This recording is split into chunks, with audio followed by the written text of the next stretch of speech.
Hello বন্ধুরা, তোমরা সবাই কেমন আছো? আর আজকে হচ্ছে ডে 5। আর আজকে আমি ঘুম থেকে উঠেছি সকাল 7টায়, কারণ মা আছে বাড়িতে, তাই আমার অত তাড়াতাড়ি উঠতে হয় না। আমি একটু দেরি করেই ঘুম থেকে উঠছি এখন করে। আর বাইরে বেরিয়ে দেখি কলে জল পড়ে পুরো বালতি ভর্তি হয়ে গেছিল, তাই আমি বন্ধ করে দিয়েছি। তারপর আর কি আমি বুকটা ধুয়ে নিলাম। আর মা এখন বাড়িতে নেই, কারণ মা গিয়েছে রেশন ধরতে, তাই আমি মিঠুদের খাবার দাবার সব দিয়ে বাড়িতে ভাবলাম কিছু কাজ বাজ আছে করে নেই। আর মিঠুকে দিলাম সূর্যমুখী ফুলের দানা, আর মিঠিকে দিলাম ম্যাশ। মিঠি ম্যাশই খায় সকালবেলা করে, আর মিঠু সূর্যমুখীর ফুলের দানা খায়। আর বাপি আজ ভোরেতে গিয়েছিল জালে, আর ওখান থেকে দেখো কত বড় একটা তালাপিয়া মাছ দিয়েছে, যেটা আমার একদমই ফেভারিট। তো চলো তাড়াতাড়ি করে মাছটাকে কেটে নেই। তো মাছ কাটার সময় আমি আর কোনো ভিডিও করতে পারিনি, তারপরে একদম আমার খিদে পেয়ে গিয়েছিল। আর কালকে সন্ধ্যেবেলা বাপি এনেছিল মিষ্টি দই আর মিষ্টি, আর আমি খাবো আজকে দই আর মুড়ি। দই আর মুড়ি কারা কারা খেয়েছো অবশ্যই কমেন্টে জানাবে, আমার তো খুবই ভালো লাগে খেতে। আর তারপরে মা রেশন ধরে চলে এসেছিল, আর আজকে রেশনে গম দিয়েছিল।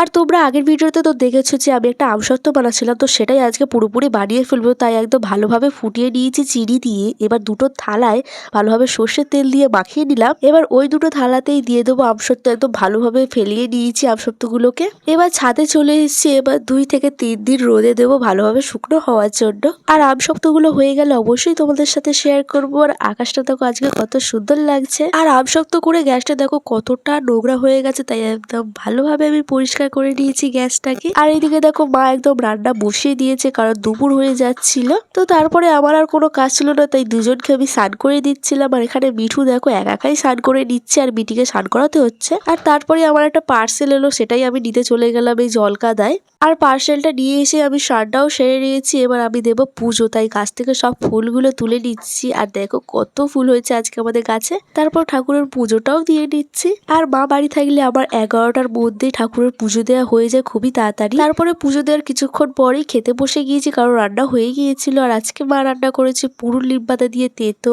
মাছ ভাজা, আর তেলাপিয়া মাছ হচ্ছে আমার একদমই ফেভারিট। আর ছিল কচু আলু মাছ দিয়ে একটা পাতলা ঝোল। আজকে ভিডিওটা কেমন লেগেছে অবশ্যই কমেন্টে জানাবে, আর লাইক কমেন্ট শেয়ার করতে ভুলবে না। তোমরা এইভাবে আমার পাশে থাকো। সবাই ভালো থাকবে, টাটা।